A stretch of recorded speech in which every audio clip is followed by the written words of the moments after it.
Shalom de nuevo, los saludo muy cordialmente, esperando que se encuentren de manera espectacular.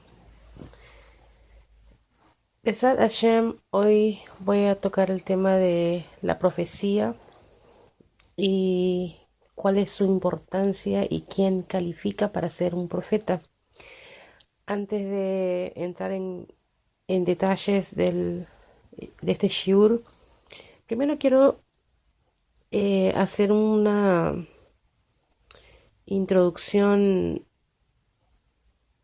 muy breve de lo que es en sí la palabra nebuá, que es profecía en hebreo.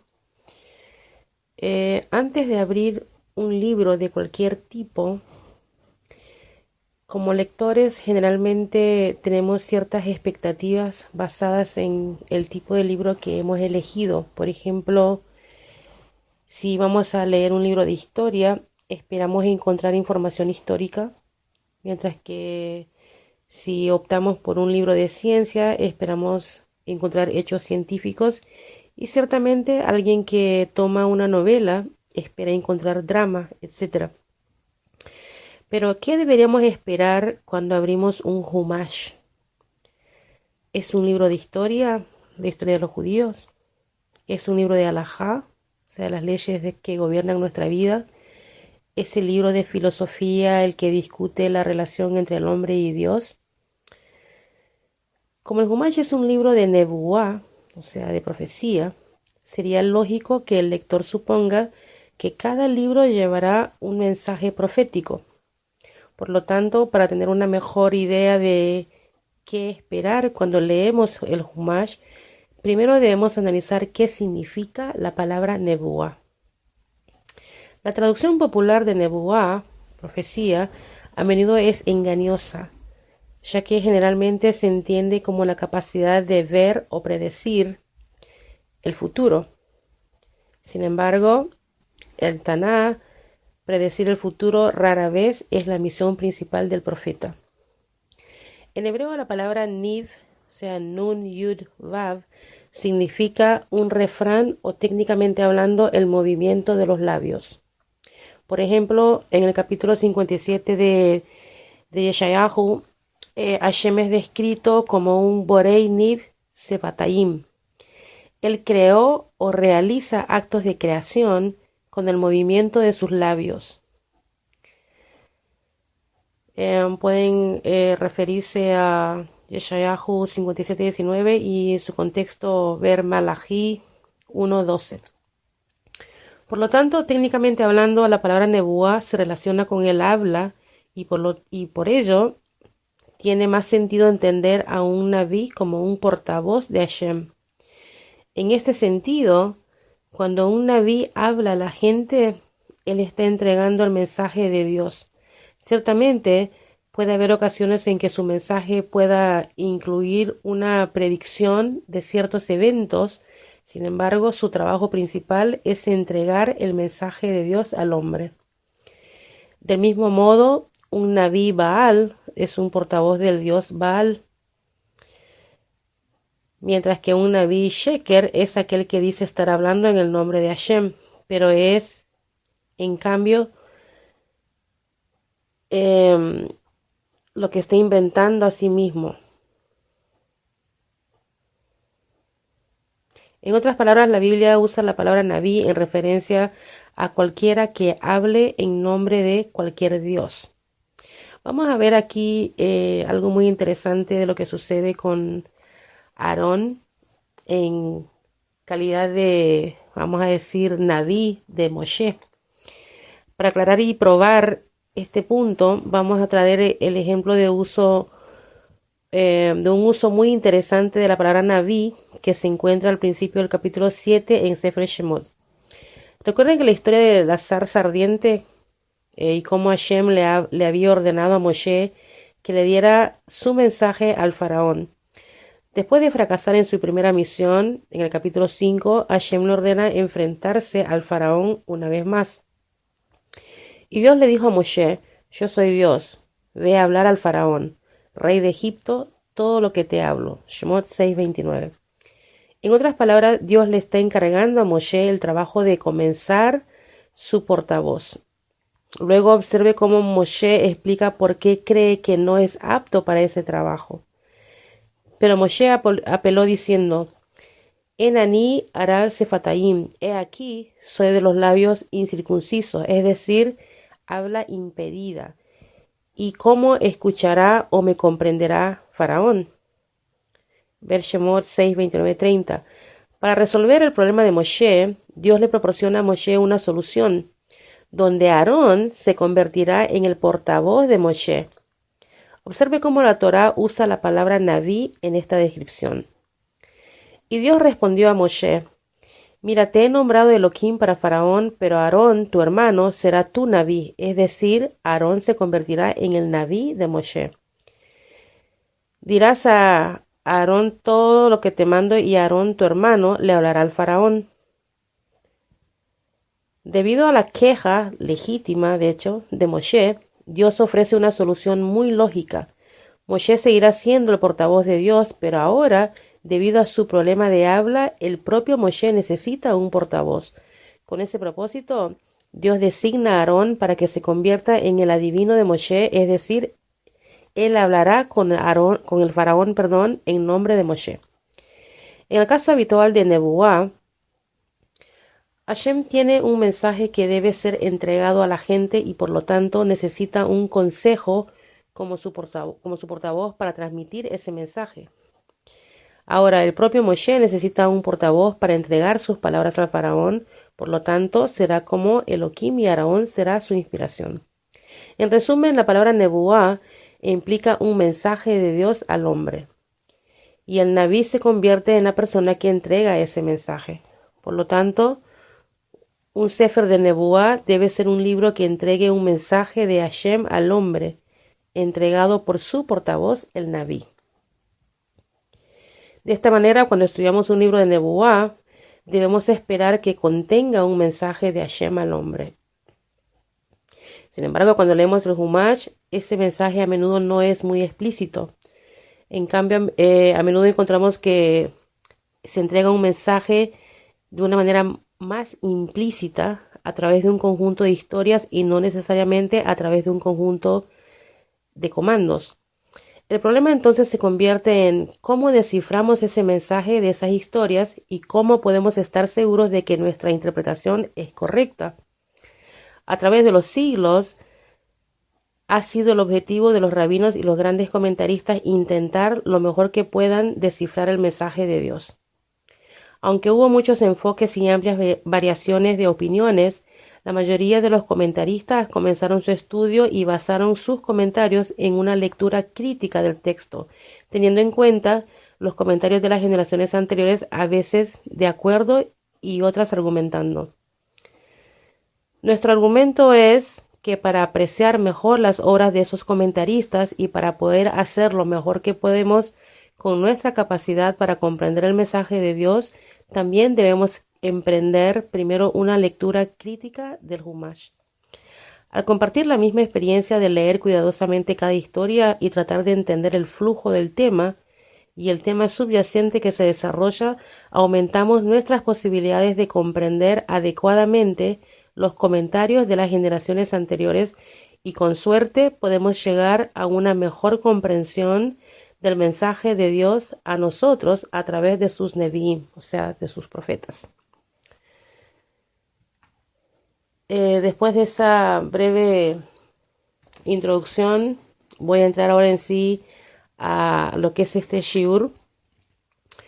Cuando un judío moderno abre la Torá o el Tanaj, de inmediato se encuentra ante un mundo completamente diferente a aquel a cual está acostumbrado normalmente. El fenómeno de Dios hablándole al hombre, la profecía, es para nosotros en la actualidad un concepto extraño. Sin embargo, la creencia de que Dios le comunicó su voluntad a la humanidad es una de las piedras fundamentales del judaísmo. En este shiur vamos a explorar el concepto, la historia y la naturaleza de la profecía, Vamos a ver, entre otras cosas, que el objetivo primordial de la profecía es lograr una marcada cercanía con Hashem y que el objetivo secundario es la comunicación de mensajes al pueblo judío. En la segunda parte vamos a analizar ejemplos de profecías y veremos por qué hoy en día no hay profecía. Como forma de motivarlos, vamos a tratar de contestar las siguientes preguntas. ¿Qué es la profecía? ¿Qué es lo que qué es lo que siente el profeta? ¿Hay diferentes niveles de profecía? ¿Cuál es el objetivo de la profecía? ¿Quién califica para ser un profeta? ¿Cuáles son los prerequisitos para ser un profeta? ¿De qué manera se establece la credibilidad de un profeta? O de una profecía, perdón. La importancia de la profecía. El Rambam, Maimónides, cuenta a la profecía como uno de los 13 principios de la fe judía. Esta es una base indispensable del judaísmo. El comentario a la Mishnah, Sanedrín 10.1, la profecía es un acoplamiento del intelecto humano con la mente de Dios. El sexto principio de la creencia judía es la profecía. Esto significa que una persona debe saber que hay individuos con cualidades muy elevadas y gran perfección, cuyas almas se preparan hasta que sus mentes reciben un intelecto perfecto. Luego de esto, en consecuencia, su intelecto humano puede unirse al intelecto activo, es decir, a la mente de Dios, por así decirlo, y recibir de este estado elevado. Estos son los profetas y esta es su profecía. La profecía es crucial en la estructura del judaísmo. No es posible que haya algo así como un mandamiento de Dios si Él no tiene la manera de comunicarse directamente con nosotros. Sin embargo, la necesidad lógica de la profecía dentro del judaísmo no hace que sea más creíble para alguien que nunca la ha experimentado. ¿Acaso la falta de profecía en la actualidad significa que ésta nunca ha existido? O más bien indica que la naturaleza del mundo y nuestra relación con su creador han cambiado. Jeremy Kagan en El ser judío, página 25-26, dice que uniendo la brecha con el mundo de la profecía. La Torá es la suprema visión profética y sin embargo nos resulta completamente ajena. No solo nos desconciertan la mayoría de sus mandamientos y prohibiciones, sino que además ni siquiera somos capaces de reconocer el mundo que ella describe. Está repleta de descripciones de milagros y de la aparición de Hashem en el mundo, pero nosotros nunca hemos visto al mar partirse, ni que descienda de los cielos un llameante representante de Dios. La Torá hace hincapié en la necesidad de que nos alejemos de la idolatría, pero nosotros nos sentimos un incontrolable deseo de prosternarnos al pasar al lado de una roca o de un árbol. En este sentido, el culto o la adoración o algo es absolutamente incomprensible. Sin embargo, los descubrimientos arqueológicos dejan claro que las sociedades antiguas eran sociedades que se dedicaban a los ritos de adoración. La profecía es un complemento del milagro y del culto. Todo involucra una conciencia de la existencia de una relación directa con el Creador. A nosotros nos falta esta conciencia. Las características del culto en el mundo antiguo y la existencia de la profecía en el pasado nos indican que la naturaleza de la conciencia tiene una historia. Claramente hubo un tiempo en el cual teníamos una conciencia sobre nosotros mismos y sobre el mundo de una manera muy diferente a lo que experimentamos en la actualidad. Parece extraña la idea de que de alguna manera en el pasado las personas hayan sido más evolucionadas de lo que somos actualmente. Después de todo, sin ninguna duda, tecnológicamente nos encontramos mucho más desarrollados que nuestros antepasados. ¿Acaso eso no indica que somos más inteligentes?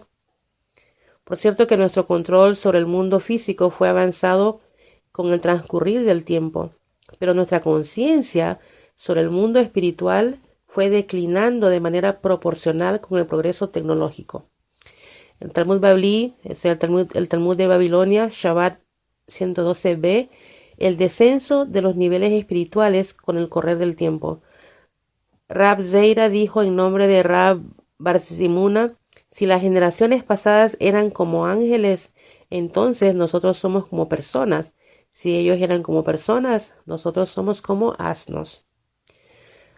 Rabenu Bajía Pakudá Jobot Halebobot, los deberes del corazón, Sha'ar Prishut, capítulo 7, la relación inversa entre tecnología y espiritualidad. Mientras más se desarrolla el mundo, más se destruye el intelecto.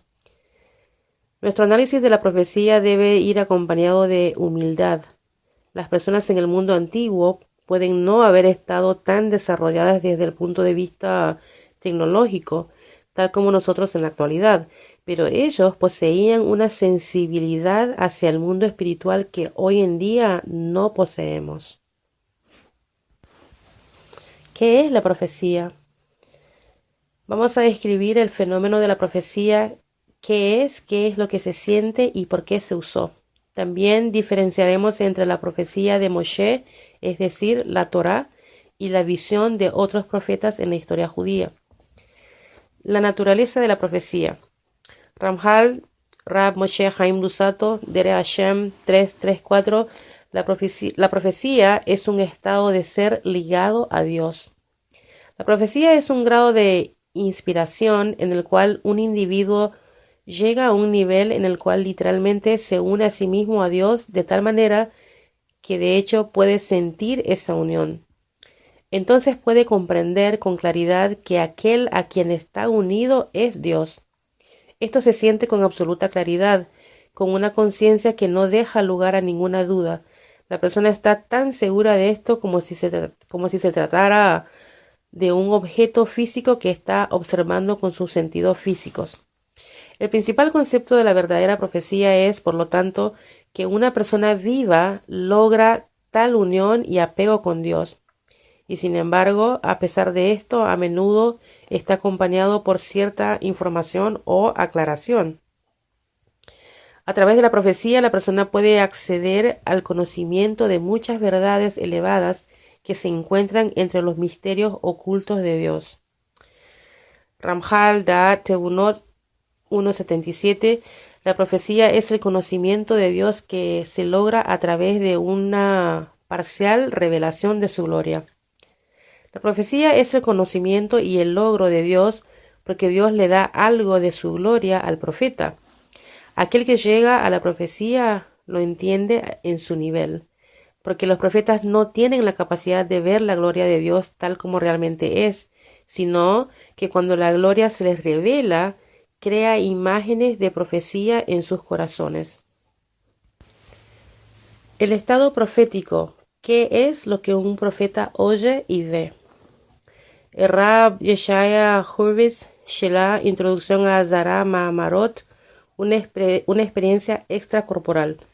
Alguien que perfecciona su carácter y forma de acuerdo al camino que es escrito, alcanzará las alturas de la profecía. Su forma física desaparecerá y vestirá una forma espiritual que es lo que él corrigió y perfeccionó, y entonces tendrá profecía. Rambam, Mishneh Torah, Hilhot Yesodei a Torah, las leyes de los principios básicos de la Torah, 7.2.3. La profecía es un mensaje recibido en la forma de una parábola mientras se está durmiendo. Hay muchos niveles distintos de profecía. Tal como respecto a la sabiduría, algunos sabios son más grandes que otros, también respecto a la profecía, algunos profetas son más grandes que otros. Todos ellos solo tienen una visión profética en un sueño, una visión de la noche o si el sueño les viene durante el día. Tal como está escrito, yo me haré conocer a él en una visión y le hablaré en un sueño. Bamidbar 12.6. Las cosas que se le dan a conocer a un profeta en una visión profética se le presentan a través de parábolas, e inmediatamente la explicación de la visión profética se graba en su corazón y así él sabrá qué es lo que eso significa. Midrash Agadol Bereshit 22:3, una profecía no deja lugar a ambigüedades, el ejemplo de la aquedá. Abraham se levantó temprano en la mañana. Esto nos enseña el poder de la profecía. A pesar de que la profecía tiene lugar durante la noche en un sueño o durante el día, después que la persona se haya quedado dormida, todo lo que el profeta ve es absolutamente claro y él no tiene dudas ni incertidumbre al respecto. Las palabras de la profecía y las palabras de la lógica son iguales en la mente del profeta, como el asunto claramente era verdadero y no cabía ninguna duda al respecto. Abraham se levantó para ir a sacrificar a su único hijo sin formular ninguna pregunta.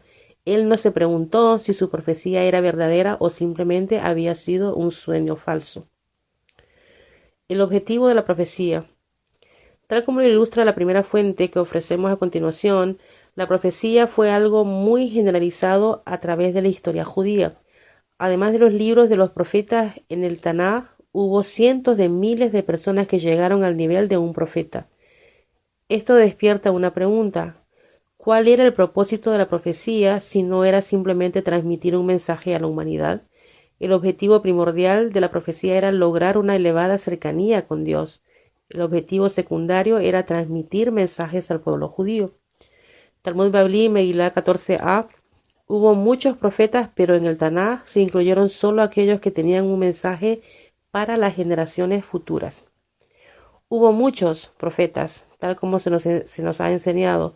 Hubo numerosas profetas en el pueblo judío, el doble de la cantidad de personas que salieron de Egipto, es decir, 1,2 millones.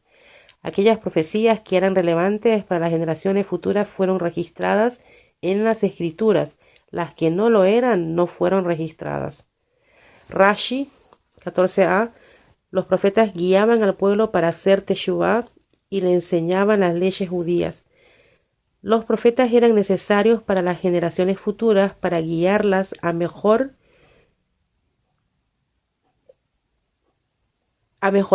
su comportamiento y para enseñarles las leyes judías. Y estas 48 profetas que eran necesarios para las generaciones futuras fueron registrados por escrito. Tal como lo mostrará la siguiente fuente, una experiencia profética no siempre contiene un mensaje para otra persona, sino que puede ser simplemente el objetivo de acercar al profeta a Hashem. Rambam, Mishneh Torah, Hilhot, Yesodei, Torah 7:7. Una profecía puede ser para la elevación personal del profeta o para dirigir a una ciudad o a una nación. Es posible que una profecía sea tan solo para el mismo profeta, para expandir su corazón y profundizar su entendimiento, para que pueda llegar a saber cosas más grandiosas que de otra manera no habría llegado a entender.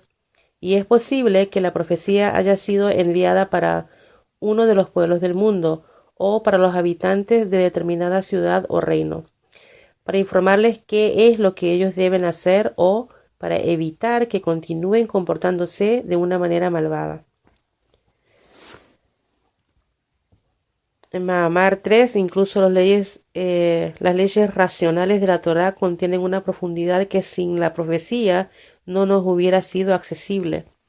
Vale la pena aclarar cuál es la necesidad de los mensajeros y de los profetas, porque oí algunas personas que dicen que la humanidad no tenía ninguna necesidad de los profetas, que la mente del hombre es suficiente para distinguir lo bueno de lo malo. Pero por eso analicé el tema y descubrí que en verdad tenemos una gran necesidad de los profetas, no solo para enseñarnos las mivot que se dieron a conocer a través de la revelación, sino incluso las mivot racionales, porque su práctica no podría haber sido completa a menos que los profetas nos mostraran cómo debían llevarse a cabo. Así, por ejemplo, el razonamiento nos obliga a sentir gratitud hacia Dios por las bendiciones que hemos recibido de Él, pero no especifica la forma, el momento o la postura adecuada para expresar tal gratitud. Por lo tanto, necesitamos a los profetas. Ellos le dieron a esto una forma que se llama plegaria. Ellos fijaron los momentos en los cuales se debe realizar, las palabras especiales que deben formularse, las características únicas y la dirección especial en la cual nos colocamos al rezar. Ahora vamos a analizar la diferencia entre Moshe y el resto de los profetas. Hasta ahora hemos hablado de la profecía en general. Es importante distinguir entre el nivel de la profecía de Moshe en comparación con los demás profetas. Mientras que la profecía de los demás tenía como objetivo elevar al mismo profeta o transmitir un mensaje a otras personas, la profecía de Moshe era diferente. Su profecía era directa de Dios, más pura cualitativamente, recibida en un estado de conciencia y podía tener lugar cuando él lo deseaba. Además, finalmente su profecía tuvo el estatus de Torá. Talmud Babli Yevamot 49b, la visión de Moshe era más clara. Todos los profetas tenían una visión no clara, mientras que Moshe Rabenu, nuestro maestro, tenía una visión clara. Rambam, comentario a la Mishnah, Sanedrín 10.1, el séptimo de los 13 principios de fe, asevera que la profecía de Moshe era cualitativamente diferente de la profecía de todos los demás profetas. Era absolutamente pura. El séptimo principio de la fe judía es la profecía de Moshe Rabenu, que en paz descanse. Esto implica creer que él es el padre de todos los profetas, tanto de aquellos que le antecedieron como aquellos que siguieron posteriormente, porque todos los demás estuvieron por debajo de su nivel. Él fue elegido de toda la humanidad porque él logró un nivel superior de entendimiento de Dios, más que lo que cualquier otra persona alguna vez haya logrado o lo que alguien pueda llegar a alcanzar. Porque Moshe se elevó del nivel de un ser humano hasta el nivel de los ángeles y se ganó el elevado estatus de un ángel. Allí ya no hay ninguna pantalla que separe entre él y Dios, que él no haya quebrado y penetrado. Ningún aspecto físico lo retenía. Carecía de cualquier falla, grande o pequeña. Su poder de imaginación, sus sentidos y percepciones fueron todos anulados. El poder del deseo fue separado de él, dejándolo puro intelecto y alma. Por esta razón se dice respecto a Moshe que él podía hablar con Hashem, bendito sea, sin la mediación de los ángeles. Además, la profecía de Moshe Rabenu se diferenciaba de la profecía de todos los demás profetas en 4 aspectos. 1. Dios le hablaba directamente. 2. Moshe permanecía en estado de conciencia mientras duraba la profecía. 3. Moshe no se veía afectado físicamente por la profecía. Y 4. Moshe podía recibir profecía de acuerdo a su propia voluntad. 4 diferencias entre la profecía de Moshe y la de los otros profetas. Primero, todos los profetas recibían la palabra de Dios a través de un intermediario, mientras que Moshe no tenía ningún intermediario, tal como está escrito, boca a boca, yo hablo con él, Bamidbar 12:8. Segundo, todos los demás profetas solo recibían su profecía mientras estaban dormidos, tal como vemos en numerosos lugares, en un sueño en la noche, Bereshit 23, y en una visión en la noche, Job 33:15, y muchos otros ejemplos, o de día, cuando caían en un trance que le quitaba el profeta sus sentidos y dejaba su mente abierta como un sueño. A esto se le llama una visión. Moshe recibía su profecía de día al pararse delante de los querubim, o sea, de los tal como está testimoniado por Dios, bendito sea, donde le dice, me revelaré a ti y te comunicaré lo que te mandaré. Shemot 25:22. Tercero, cuando un profeta recibe una profecía, a pesar de que esta es solo una visión y que llega a través de un ángel, de todas maneras el profeta se siente debilitado y su cuerpo se estremece. Siente un terrible miedo porque piensa que su espíritu abandonará su cuerpo.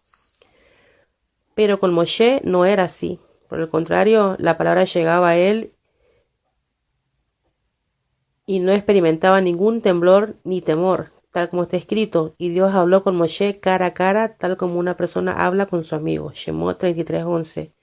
Esto se debía a su apego total a Dios.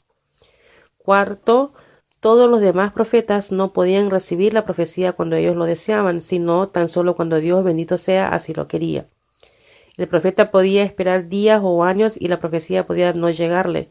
Sin embargo, Moshe podía profetizar en cualquier momento que él lo deseara. Como está escrito, esperen y yo voy a oír lo que Dios les ha ordenado. Bamidbar 9:8. Y también está escrito, habla con tu hermano Aarón, él no debe entrar en todo momento al lugar sagrado. Sobre esto dijeron nuestros sabios de bendita memoria que Aarón no podía entrar, pero esto no se aplica a Moshe. El Rab Jacob Weinberg, Fundamentals and Faith, páginas 81 al 2, solamente la profecía de Moshe constituye la Torá. La profecía de Moshe Rabbeinu, que fue válida a través de un momento único en la historia, la revelación ante todo el pueblo de Israel. Esta profecía es la Torá. La Torá representa las verdades absolutas del Todopoderoso comunicado directamente con el hombre. En contraste, la profecía de todos los demás profetas no es Torá. Además, sus profecías solo son válidas a través de criterios establecidos por la Torá. En ciertos casos, la profecía fue otorgada para entregar un mensaje a una comunidad o a un pueblo. Estos mensajes sirvieron como fuente de análisis y de inspiración respecto a las enseñanzas de la Torá. Sin embargo, estas comunicaciones nunca innovaron ningún mandamiento de la Torá. Ahora, ¿quién puede ser un profeta? Vamos a trazar un perfil de los prerequisitos necesarios para que alguien pueda ser un profeta y el proceso de desarrollo personal que alguien debe atravesar para llegar al grado de la profecía. También vamos a analizar cómo corroborar si un profeta en verdad es genuino o se trata de un engaño.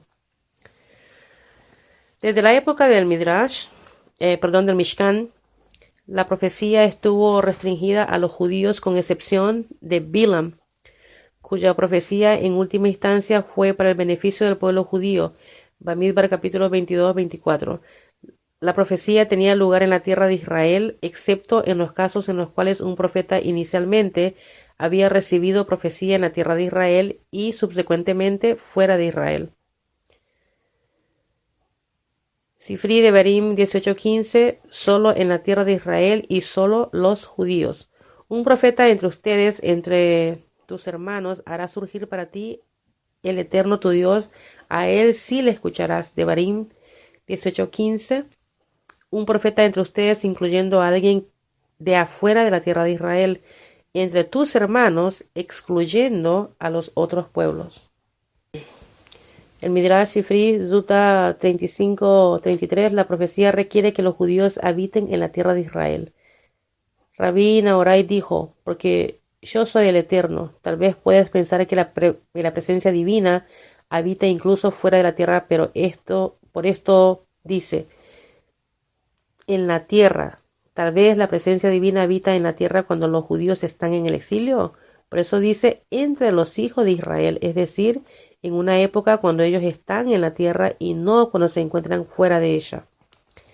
Vaikra Rabá 1:12, el requerimiento de que un profeta sea judío entró en efecto luego de la construcción del Mishkan. Rabbi Itzhak dijo, antes de la construcción del Mishkan, la profecía era común entre los pueblos no judíos. Una vez que el Mishkan fue construido, la profecía los abandonó. Ellos le preguntaron, ¿pero acaso Bilam no fue un profeta no judío? Y él vivió luego de que el Mishkan fue construido. Él respondió, su profecía fue para el beneficio de Israel, tal como lo dijo él mismo. Bilam, en Bamidbar 23:10, ¿quién puede contar el polvo de Jacob? En Shemot 33:16, Talmud Babli, Berajot 7a, la restricción de la profecía a los judíos se debió a las plegarias de Moshe. A menos que tú nos acompañes, ¿cómo es posible saber que yo y tu pueblo estamos haciendo tu voluntad? Pero si lo hace, yo y tu pueblo nos distinguiremos de todos los demás pueblos sobre la faz de la tierra. Shemot 33:16. Moshe pidió que la providencia divina no se asiente entre los demás pueblos del mundo y esto se lo otorgó. Por eso dice, porque yo y tu pueblo seremos distinguidos. El Hatam Sofer explica que Moshe buscó este acuerdo específicamente luego del pecado del becerro de oro. Moshe temía que sin su súplica un no judío podía reproducir los logros espirituales de Abraham y fundar un nuevo pueblo elegido. Sin embargo, desde ese momento, cualquier no judío que deseara llegar al grado de profecía debía convertirse primero al judaísmo. Refinamiento de la personalidad. Solamente alguien que ha desarrollado excepcionales cualidades de carácter califica para recibir profecía. Rambam, Mishneh Torah, Gilhot, Yesodei a Torah 7.1. Desarrollar la sabiduría, el autocontrol y el conocimiento. La profecía solo llega a alguien que es muy sabio, alguien que tiene control sobre sus rasgos de carácter y quien no es controlado por su inclinación al mal, sino que él intencionalmente la domina en todo momento, y alguien que tiene muchos conocimientos. Talmud Yerushalayim y Talmud de Jerusalén, Sukkah 22b. Para recibir profecía, la persona debe encontrarse en un estado de alegría. Rabbi Yoshua ben Levi dijo, porque el templo en Jerusalén es llamado la casa de la extracción, el Beit Hashoevah, porque de allí se extrae la inspiración divina. Rabbi Yona dijo, el profeta Yona ben Amitai, Jonás, fue a Jerusalén para la festividad y fue a la alegre celebración de la ceremonia de la extracción de agua en Sukkot, y la inspiración divina se posó sobre él. Esto nos enseña que la inspiración divina solo puede encontrarse en alguien cuyo corazón está feliz. El Talmud Babli Avodah Zarah 20b, el proceso de 11 pasos hacia la profecía. Rabbi Pinhas ben Iyar dijo, la Torah lleva a la prudencia lleva al entusiasmo, el entusiasmo lleva a la limpieza lleva a la separación lleva a la pureza lleva a la rectitud lleva a la modestia lleva al temor del pecado, el temor del pecado lleva a la santidad lleva a la inspiración divina, profecía, y la inspiración divina lleva a la resurrección de los muertos. El desarrollo del carácter no es algo que solo es adecuado para aquellos individuos que se esfuerzan por llegar al grado de la profecía. El Rab Moshe Chaim Luzzatto escribió La senda de los justos, Mesilat Yesharim, una guía para que cada judío pueda desarrollar su personalidad basándose en las enseñanzas de Rab Pinhas ben Iyar. Este libro ha sido estudiado diariamente en todo el mundo por miles de personas desde su publicación en el siglo XVIII. Rambam, Introducción a Shemot Perakim, estudiar y cumplir con las enseñanzas éticas de Pirkei Avot lleva a la profecía. Nuestros sabios de bendita memoria afirmaron que aquel que desee ser justo, Hasid, debe cumplir las palabras de Pirkei Avot. Baba Kama 30a. No hay una virtud mayor a la rectitud, a la Hasidut, fuera de la profecía. Y la rectitud en verdad lleva a la persona hacia la profecía. Tal como dijeron nuestros sabios de bendita memoria, la rectitud, Hasidut, lleva a la inspiración divina. Por lo tanto, cumplir con los dictámenes de Pirkei Avot lleva a la profecía. Rabbeinu Pérez, Marejet Elokut, capítulo 10, la rectitud es un prerequisito para la profecía.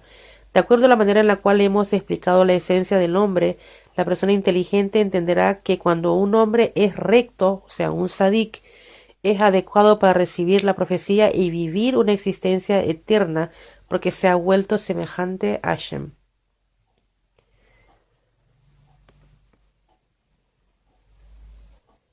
Jeremy Kagan, en El ser judío, página 4650, el refinamiento de la personalidad lleva a la profecía porque permite que la persona se asemeje a su creador. ¿Por qué se identifica, de acuerdo al Rambam, el desarrollo de las cualidades del carácter tal como las presenta Pirkei Avot como la manera de convertirse en un profeta? ¿Cuál es la naturaleza de nuestra conexión directa con el Creador para que la personalidad de la persona deba mediar en el proceso. La personalidad humana o sus cualidades de carácter pueden mediar en esta conexión porque está estructurado alrededor del mismo acto de la creación, que conecta lo espiritual con la realidad física.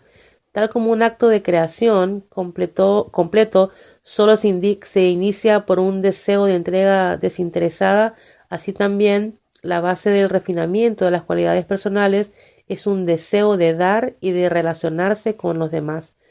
Cuando refinamos nuestra personalidad, nos sintonizamos con una conexión espiritual análoga con la creación. Debido a esto, los sabios nos dicen que debemos, dentro de los límites de nuestra propia situación, imitar al Creador.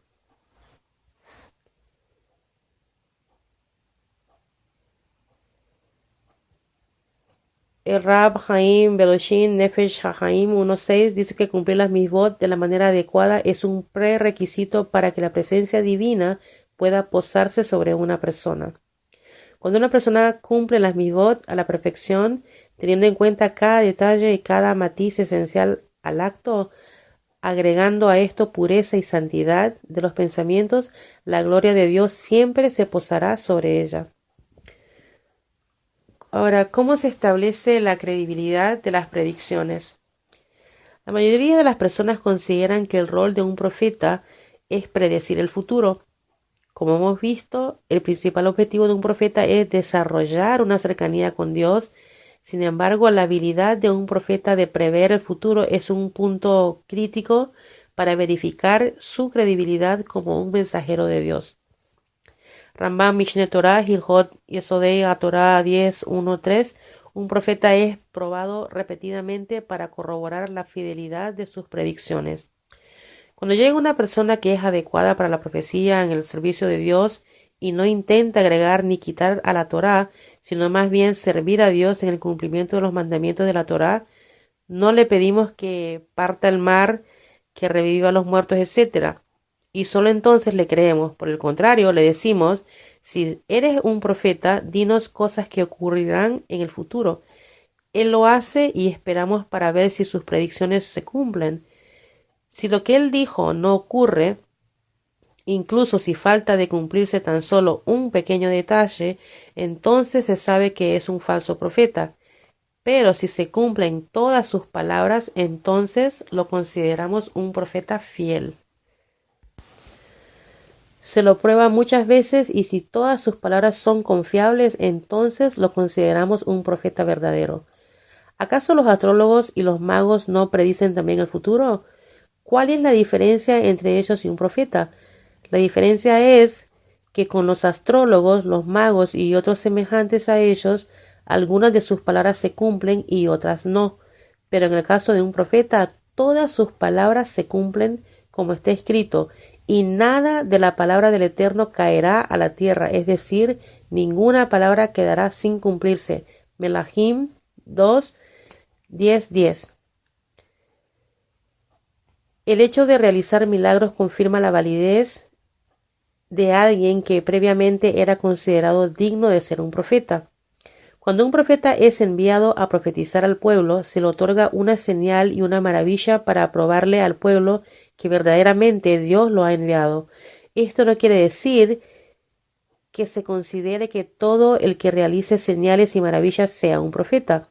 Más bien, alguien que ya era considerado digno de ser un profeta debido a su sabiduría y a sus buenos actos, que se ha elevado por encima de sus contemporáneos y que ha caminado por los senderos que llevan a la profecía y a la santidad y al ascetismo, y solo entonces realiza una maravilla y dice que Dios lo envió, en ese momento es una misvá escucharlo.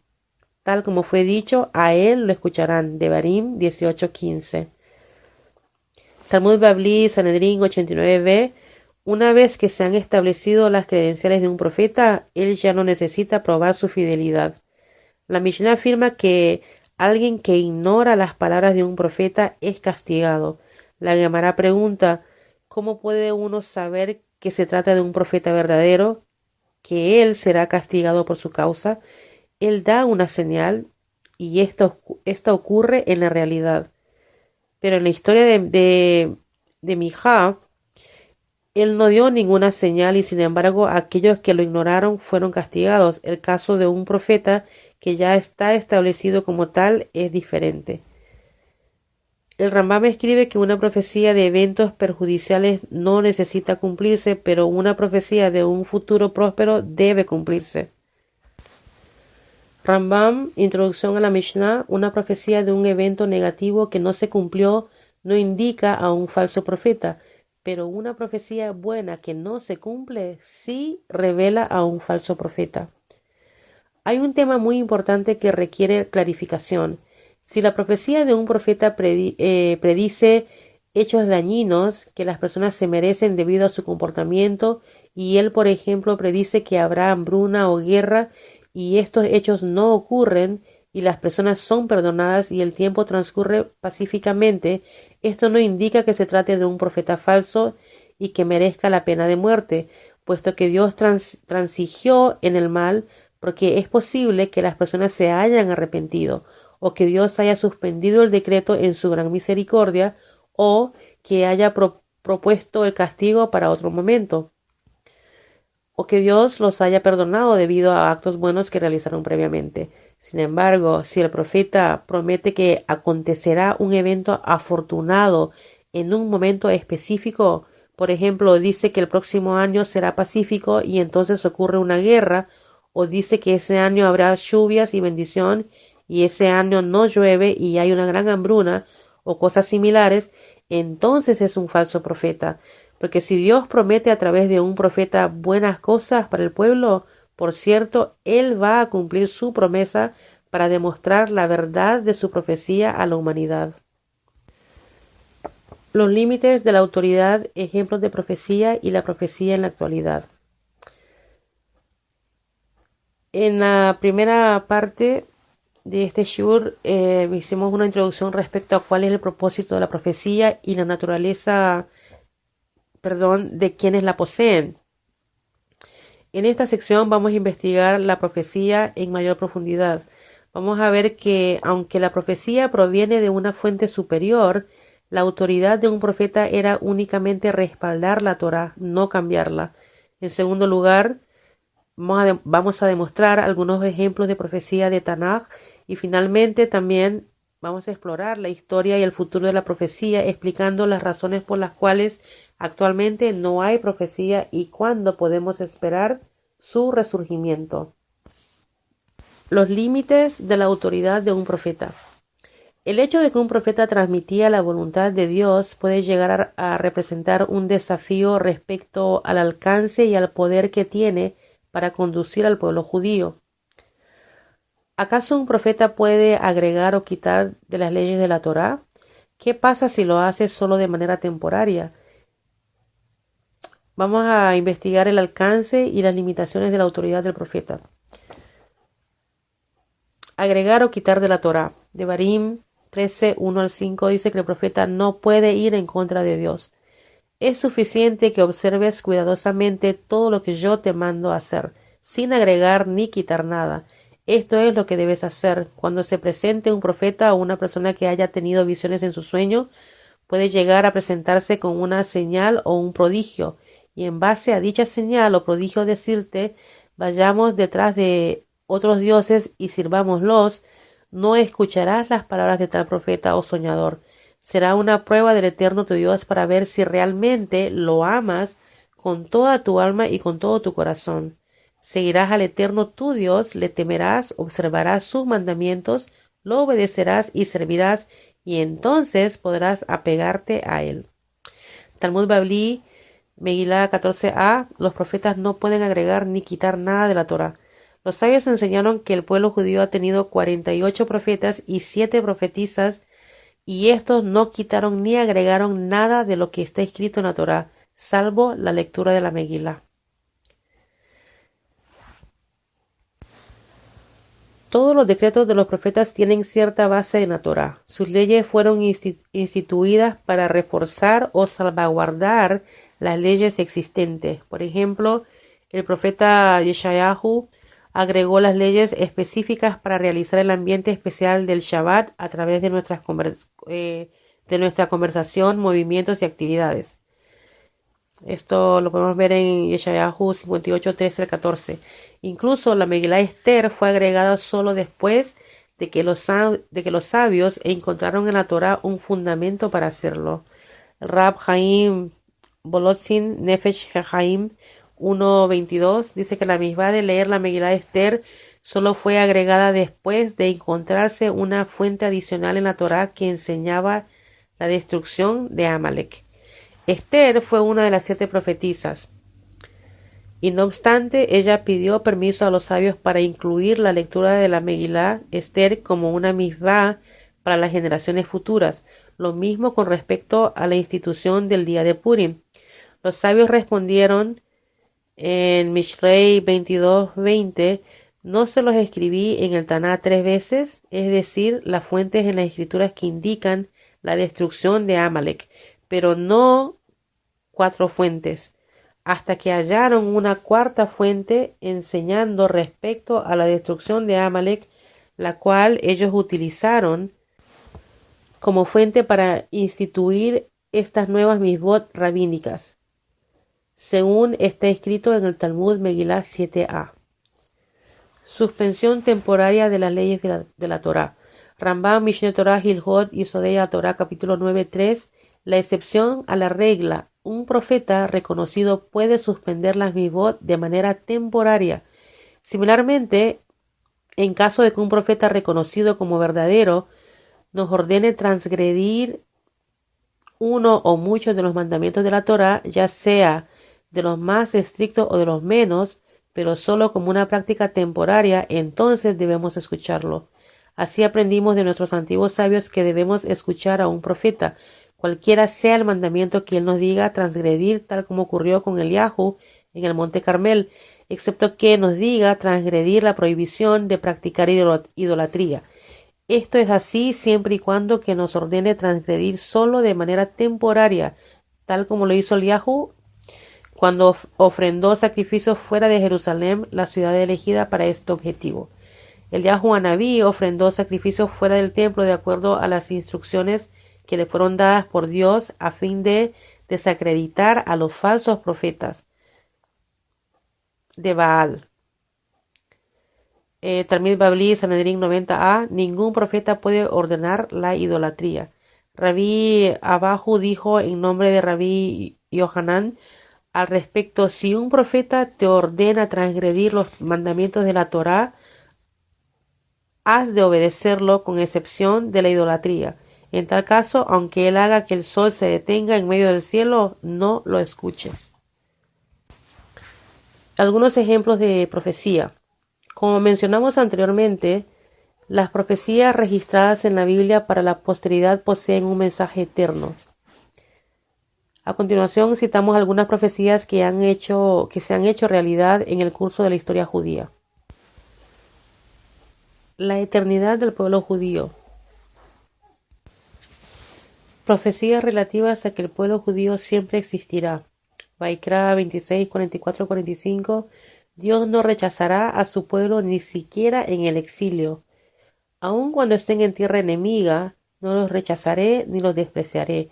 No sea que rompa mi pacto con ellos destruyéndolos, porque yo soy su Dios. Los recordaré por el pacto que hice con su Dios, con sus antepasados, a quienes saqué de la tierra de Egipto ante la mirada de las naciones para que yo pudiera ser su Dios. Yo soy el Eterno. En Miahu 31, 34, 35, el pueblo judío es eterno. Así dijo el Eterno: ¿quién estableció que el sol alumbrara el día, las leyes de la luna y las estrellas para alumbrar a la noche? ¿Quién agita el mar para que rujan sus olas? ¿Quién es llamado el amo de los ejércitos? Si estas leyes naturales se apartaren de ante mí, dice el Eterno, solo entonces cesará la simiente de Israel de ser un pueblo ante mí por siempre. Pocos en número. Devarim 28:62. A pesar de su naturaleza eterna, los judíos siempre serán una nación pequeña. Siempre seréis pocos en número, aunque habrían podido ser tan numerosos como las estrellas del cielo, porque no obedecieron la voz del Eterno tu Dios. Como enseñó el Rambam, una profecía destructiva solo se cumplirá si el comportamiento del pueblo judío lo justifica. En este caso, el hecho de que los judíos sean pocos en número se atribuye a que no escucharon la palabra de Hashem. Retorno a la tierra prometida. Devarim 33:5. Sin importar cuánto dure el exilio, Dios revertirá el proceso y hará retornar al pueblo judío a la tierra de Israel. Dios te hará volver del cautiverio y se apiadará de ti. El Eterno tu Dios nuevamente te reunirá de entre las naciones a donde te hubiese dispersado. Aunque hayas sido dispersado a los extremos del cielo, el Eterno tu Dios te recogerá de allí y te traerá de vuelta a la tierra que heredaron tus ancestros, y también tú la heredarás. Será bueno contigo y te hará prosperar aún más que tus antepasados. Y Ezequiel 11:17 dice que Dios reunirá a los judíos y los hará retornar a su tierra. Así dice el Eterno tu Dios: te reuniré de entre las naciones y te juntaré de las tierras por donde fuiste dispersado, y te daré la tierra de Israel. El muro occidental.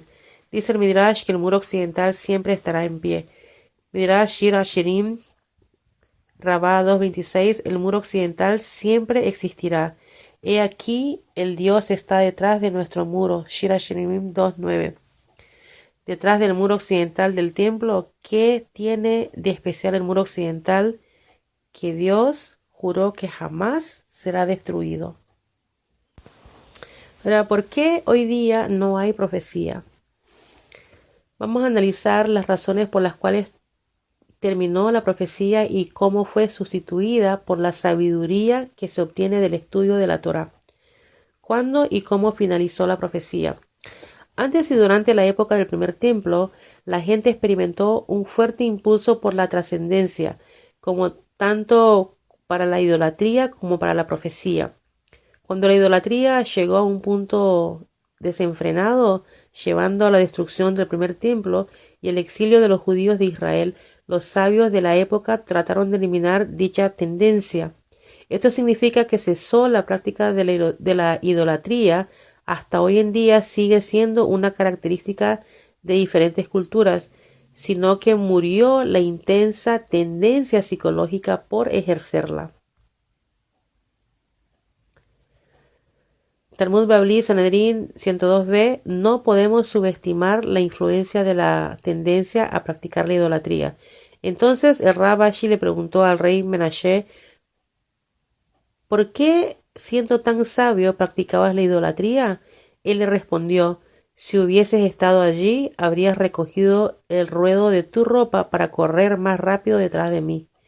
Talmud Babli Yoma 69b. La muerte del instinto hacia la práctica de la idolatría. Y ellos gritaron muy fuerte al Eterno su Dios. ¿Qué fue lo que gritaron? Pobres nosotros, ahí está el deseo de practicar idolatría.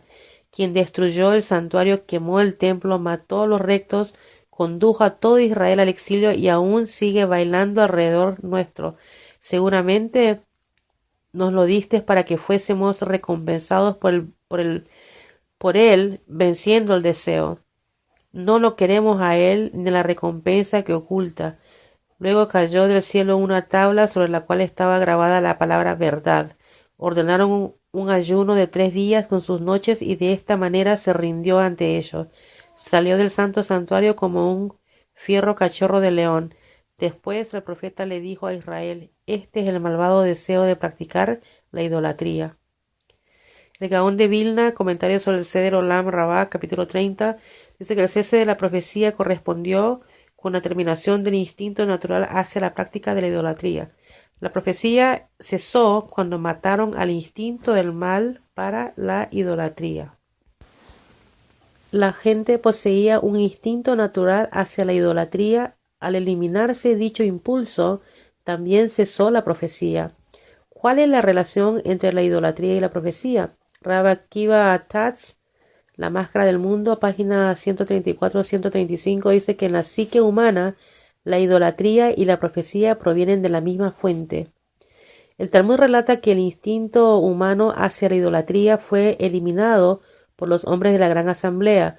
Ellos consideraron que debido al relativo descenso del poder espiritual de las generaciones, La prueba por la tentación hacia la idolatría era mayor que la recompensa obtenida por vencerla. Debido a que constituía una prueba demasiado peligrosa, decidieron trabajar para su erradicación, eliminándola con éxito de la psique humana. A partir de ese momento, la gente dejó de poseer el instinto natural e intrínseco hacia la idolatría. Pero el mismo acto de erradicación del impulso hacia la idolatría también eliminó la profecía. Esa fue la última generación en presenciarla.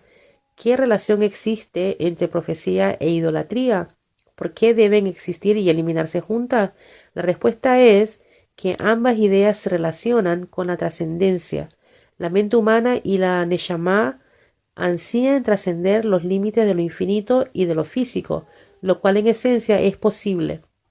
La profecía proviene de un nivel suficientemente elevado de preparación y pureza humana, pero también existe un canal falso para la trascendencia. Este es la idolatría. Y es por eso que viven en el mismo lugar dentro de la mente y la motivación humana, justo en el pináculo de la mente, en el punto donde el consciente puede trascender al subconsciente, se encuentra la facultad activada en la profecía y traicionada en la idolatría. El Rab Eliyahu Dessler, Michtav Me Eliyahu, volumen 3, página 277, dice que la profecía y la idolatría cesaron al mismo tiempo a fin de mantener el equilibrio para la libre elección. Este es un concepto muy profundo.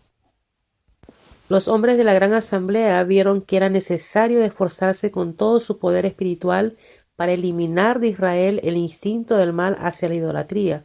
Encontraron entre las escrituras del Rab Sadok HaKohen que mientras existía el instinto del mal por la idolatría, había un poder de profecía paralelo, teniendo lugar en Israel milagros al descubierto.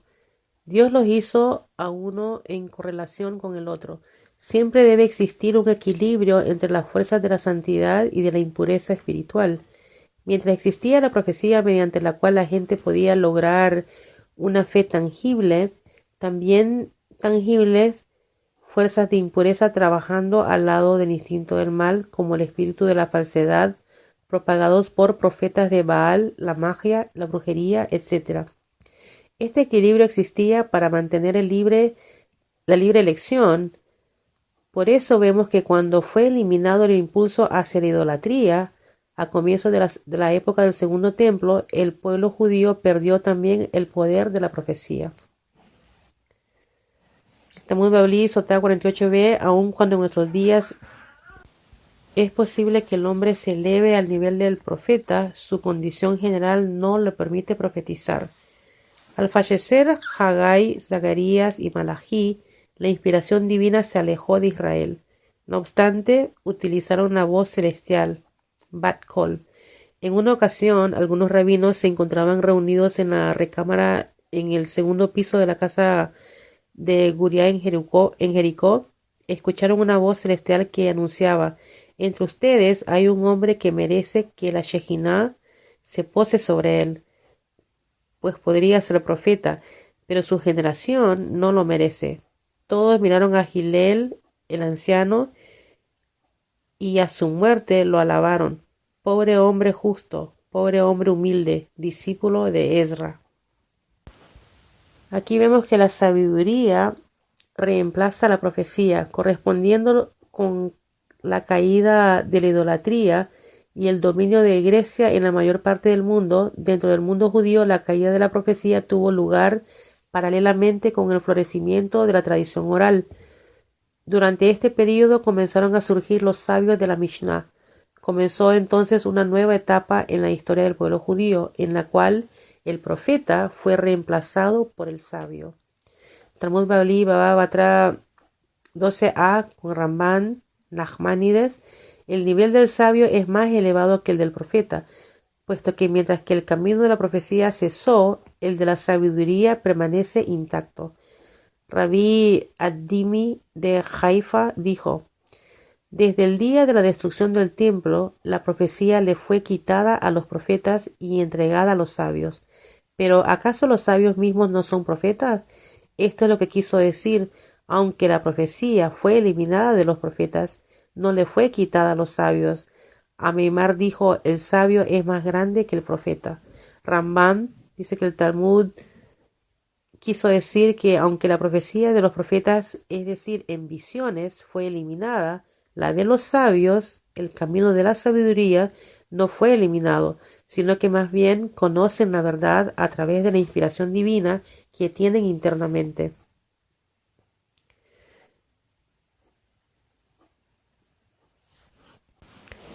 El Rabbi Isaac Hutner, Pajad Isaac 8.6,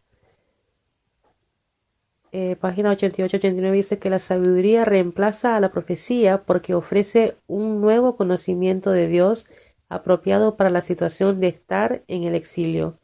Los libros de la Biblia fueron sellados por los hombres de la Gran Asamblea. En ese momento cesó la profecía y la cadena de la tradición fue legada a los sabios por los profetas. Entonces pudimos ver que la sabiduría es más importante que la profecía. ¿Por qué? El profeta tiene que registrar la verdad hablada, pero solo la sabiduría es capaz de entender los pensamientos del maestro cuando éste está callado. El resultado fue que la verdad de la sabiduría fue capaz de renovar y restaurar el lenguaje de la alabanza, es decir, las palabras el grande y el imponente, porque de hecho esta es la grandeza de Dios. Ante el mal, Él es capaz de conectarse y guardar silencio. La renovación de la alabanza a Dios marcó el término de la profecía y el comienzo de la época de los sabios. Este periodo de transición trae el brillante reconocimiento de que la manera misteriosa y silenciosa en la cual Dios dirige al mundo no disminuye de manera alguna su grandeza y su imponencia, sino que por el contrario lo realza. Ahora, ¿cómo podemos escuchar la voz de Hashem en la actualidad? La profecía concluyó y fue reemplazada por la sabiduría. ¿Acaso esto significa que ya no podemos comunicarnos directamente con Hashem?